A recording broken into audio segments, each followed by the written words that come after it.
Bonjour tout le monde, c'est Ludo de la boutique internet ludiworld.com. Je suis très heureux de vous retrouver aujourd'hui. Non, vous ne rêvez pas, pour du Dragon Ball Super Card Game. Ça faisait très longtemps que j'avais pas fait de vidéo.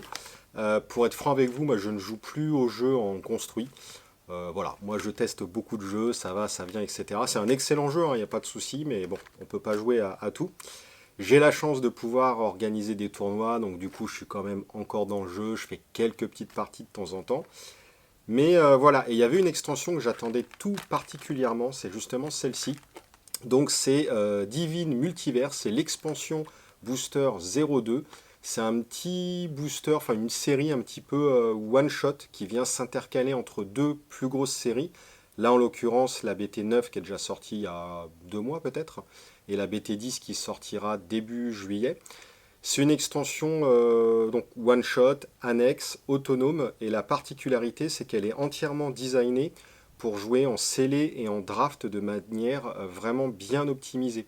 Les combos tournent bien entre elles, il y a des bonnes synergies, enfin voilà, l'ensemble des cartes est vraiment destiné pour faire du draft avant tout. C'est l'équivalent de la draft box américaine 5 de mémoire. Donc c'est vraiment la première fois en France qu'on a un vrai produit pour faire du draft avec Dragon Ball. Et pour ceux qui me connaissent, moi, vous savez que j'adore le draft. Et il me tardait de pouvoir jouer cette extension. Malheureusement, il y a ce foutu virus et le confinement qui fait que pour l'instant, c'est hyper compliqué de faire des tournois, de se réunir, de se rencontrer, etc. Et d'autant plus une extension comme celle-ci où c'est du draft. Donc on va devoir se faire tourner les cartes d'un joueur à un autre. Donc voilà, j'étais dégoûté de ne pas pouvoir jouer cette extension. Et du coup, avec Rémi, on s'est dit, allez, vas-y, on va se faire un petit scellé. Donc on va se prendre malgré tout 6 boosters chacun pour se faire du scellé. C'est pas du draft, mais voilà, on aura quand même un petit aperçu du format limité de l'extension. Et ça peut être pas mal. Donc, je vais vous ouvrir peut-être un ou deux petits boosters comme ça pour le fun. Et juste après, alors je ne sais pas si ça sera intégré à cette vidéo ou dans une prochaine partie, on verra bien. J'ouvrirai devant vous les 6 boosters, on se construira mon deck ensemble, et après je ferai une partie contre Rémi, et j'espère bien le niquer, parce que mon honneur est en jeu. Donc, voyons voir la boîte. Bon, déjà très jolie, hein, comme la plupart des boîtes Dragon Ball. Tac, tac, tac. Bon, après ça reste une boîte, hein. Le plus important, c'est les cartes. Donc, dans chaque display, vous avez comme d'habitude 24 boosters. Que ce soit en draft ou en scellé, il faut 6 boosters par joueur, c'est-à-dire que par boîte, on peut jouer en scellé ou en draft du coup à 4 joueurs.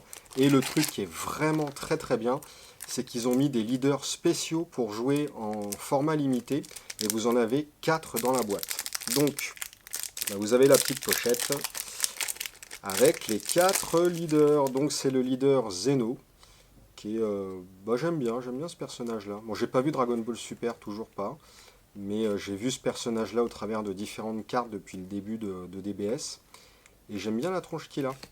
Donc, il y a une face normale, comme d'habitude. C'est un 10 000 coups critiques. Cette carte est également considérée comme bleue, verte et jaune, et donc elle est rouge de base. Ok, donc ça permet de déclencher les combos liés à d'autres cartes. C'est ce qui rend vraiment le leader et l'extension jouable en format limité. Si c'est votre tour et que le leader adverse est tourné du côté dos, cette carte gagne plus 5000 de puissance. Ok. Et son éveil, c'est quand votre total de points de vie est de 4 ou moins, vous pouvez piocher 2 cartes et tourner cette carte de l'autre côté. Très bien. Et la face éveillée, 15 000 de puissance, elle a un effet permanent. Cette carte est également considérée comme bleue, verte et jaune. Ok, bon, comme d'hab, ça trigger tous les combos de couleurs. Et quand cette carte attaque, piochez une carte. Voilà, c'est un leader neutre en termes d'effet. Il s'éveille, on va piocher, et c'est très bien comme ça. Ça permet de trigger toutes les combos de couleurs. Et voilà, donc tout le monde a le même.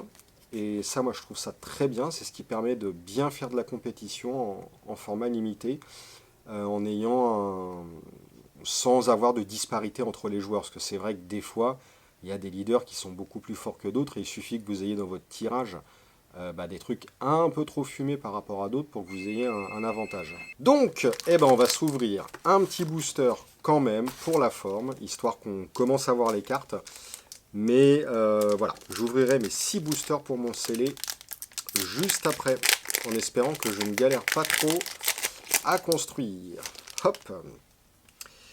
Alors, donc déjà, on va voir un petit truc.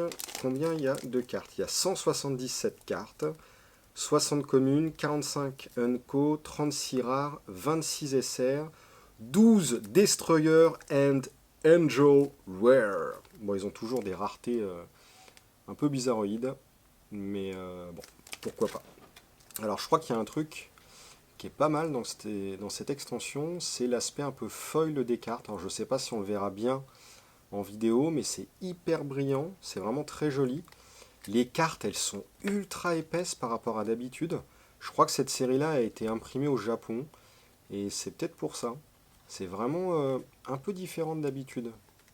Vraiment, quand on touche, bon, bah, vous pouvez pas le sentir. Hein, mais quand on touche, c'est hyper lisse. Vraiment une bonne rigidité et tout. C'est cool. Alors, celle-ci, c'est Frost Détonation Chaotique. Frost en bleu, mais il était rouge avant. Une 20 000 pour 4. Et il a un auto. Quand vous jouez cette carte, choisissez jusqu'à 2 cartes de combat adverses et retournez-les dans la main de leur propriétaire. Bon. Ah ouais.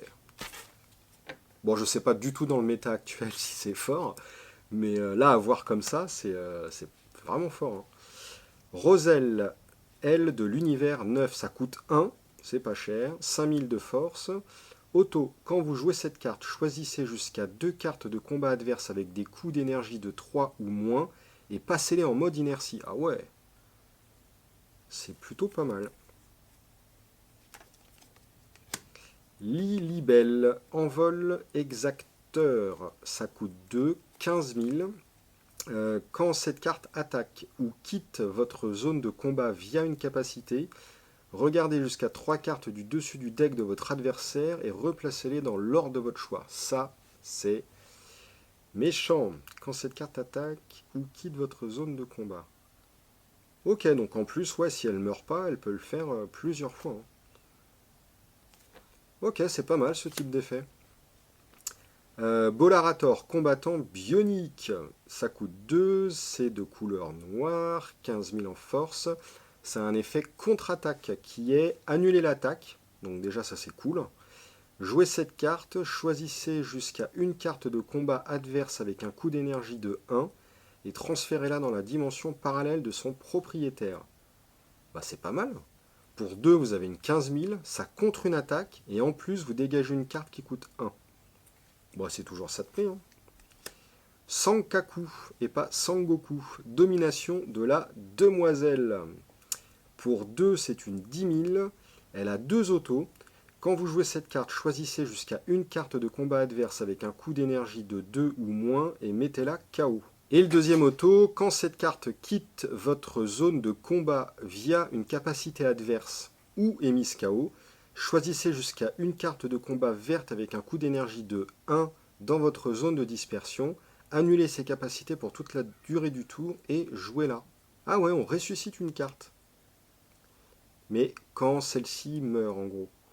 Bon, là je me rends pas bien compte des interactions qu'on pourrait avoir avec d'autres cartes qui coûtent 1, mais ok, pourquoi pas. Je vais être perdu moi quand je vais construire mon deck. Hein. Tenshinhan, décision immuable, ça coûte 2, 15 000 de force. Lorsque vous effectuez une combo avec cette carte sur une carte de combat de 10 000 de puissance sans capacité, vous pouvez choisir la carte et la passer en mode action. Oh, ça c'est fort. On va pouvoir réattaquer derrière. Plutôt pas mal. Bah après c'est du rouge, hein, ça rentre bien dans l'optique agressive de la couleur. Plutôt pas mal. Ensuite on a Vion le Juste, ça coûte 1. C'est une carte combat, 5000 de force. Ok, elle a un effet activable en activation principale, une fois par tour, explosion 2 pour un coût de 1. Alors explosion, je crois que c'est on meule les 2 premières cartes du deck. J'en suis plus très sûr, mais je crois que c'est ça. Cette carte gagne plus 10 000 de puissance jusqu'au début de votre phase principale suivante. Bah ok, c'est pas trop mal hein, pour 1. Si vous avez un deck qui joue sur le cimetière en plus, ça peut être cool. On a ensuite une carte que je trouve vraiment magnifique. Mais vraiment, en plus avec la brillance là, c'est vraiment superbe. Univers 10, rassemblement, contre-attaque. On annule l'attaque, on regarde jusqu'à 3 cartes du dessus du deck de votre adversaire. On les replace dans l'ordre de notre choix. On choisit jusqu'à un univers 10 avec un coût d'énergie de 2 ou moins de notre main et on le joue. Bah c'est parfait. Parce que si on joue une carte à 2, on a gagné un mana, et au passage, on a contré une carte et on a joué dans le tour de l'adversaire. Et en plus, on a paralysé sa. Enfin, on a embêté sa pioche. Et c'est plutôt pas mal, ça, je trouve. Hein. Oh là là, elle est magnifique. Hein. Je sais pas ce que vous en pensez, mais c'est vraiment cool. Ensuite, on a Daemon, Force Commune. C'est une carte à 4000 de puissance, rouge, 1 de coût. Elle a un auto. Quand cette carte est mise KO, piochez une carte. Ok.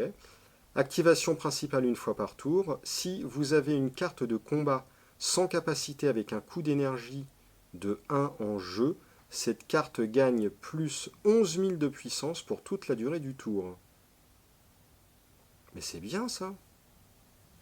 C'est vraiment... Il y a plein de petites cartes qui peuvent se booster, c'est vraiment cool. On a ensuite Rabanra, ou Rabanra, je sais pas comment on dit. Défenseur de l'amour. Ça coûte 1, 5000 de patates et ça a bloqueur. Ok, bon bah des cartes comme ça on en a depuis le début. Mais il y a une carte précédemment qui parlait des cartes à 1 dans la poubelle, celle-ci par exemple. Bah ça vous rigolez, mais en scellé ou en draft, faire de la récursivité comme ça peut être sympa. J'ai hâte de construire et de jouer parce que voilà, ça fait tellement longtemps que je ne l'ai pas fait que ça peut être cool. Ensuite, on a une carte extra qui est Flèche Cœur de l'amour. Ça coûte 1, c'est vert. On joue ça en plein combat. L'effet est choisissez un de vos leaders verts ou une de vos cartes de combat vertes. La carte choisie gagne plus 10 000 de puissance pour toute la durée du combat. Si c'est notre tour, on choisit jusqu'à 2 cartes de combat adverses avec des coûts d'énergie de 3 ou moins et on les met KO. La vache. Ok. Et ben, soit on n'a plus envie de jouer des petites créatures pour essayer de ralentir de jeu. Peut-être que c'est pour ça ils ont fait ça, Bandai. Ou, enfin, je sais pas. Mais ouais, c'est intéressant en tout cas. Ok. Et on arrive à la rare ou super rare. Attention. Ouh, mais c'est beau. Ah, c'est une dare. La vache. C'est quoi les dards? Les Destroyer and Angel War. Ok. Mais c'est magnifique. Alors par contre, ouais, il faut avoir des bons yeux. Hein. Liquir et Korun, dieu de la destruction et ange de l'univers 8. Ça coûte 5, c'est multicolore en rouge-vert. Ça a 20 000 de patates, ça a coup critique, fuite d'énergie. Ok, donc quand on la ressource, ça arrive en jeu engagé. Alliance rouge-vert. Alors ça, je ne sais plus ce que c'est. Alliance rouge-vert. Cette carte gagne autant de puissance que le coût total de puissance des cartes passées en mode inertie via cette capacité pour toute la durée du combat. Cette carte gagne autant de puissance que le coût total. Non, que le total de puissance des cartes passant en mode inertie via cette capacité. Ok, choisissez 2 cartes de combat adverse, elles perdent moins 20 000 de puissance pour toute la durée du tour.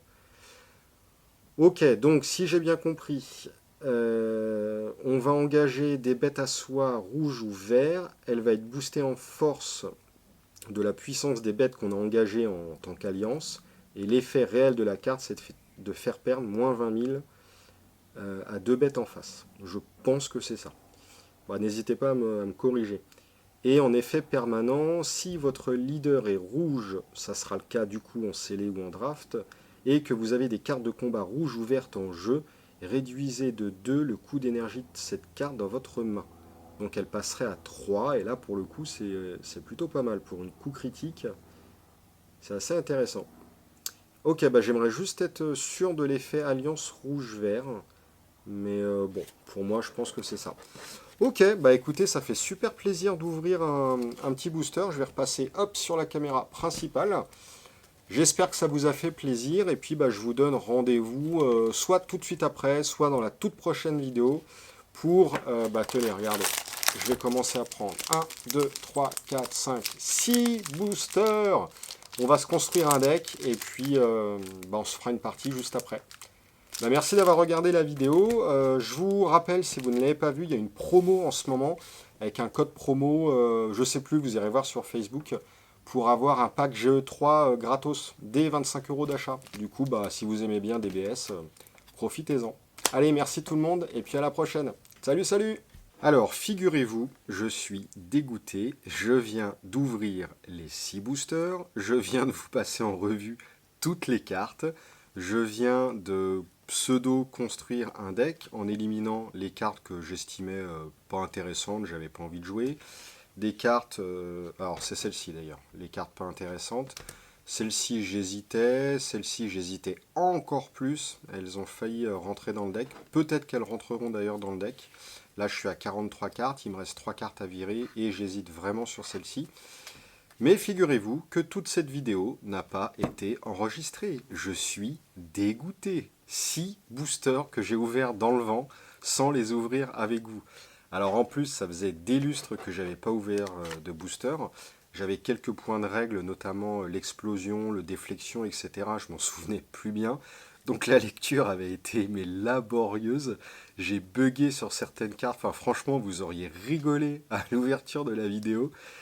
Du coup voilà, je suis dégoûté. Donc malheureusement, vous ne verrez pas l'ouverture. Ce que je vais faire, c'est que je vais finir de construire mon deck dans mon coin. Comme je vous ai dit, il y a un delta sans doute d'une dizaine de cartes à modifier. Je vais vous filmer en revanche une partie que je vais faire avec Rémi prochainement. On verra bien qui gagne. J'espère que ça sera moi évidemment.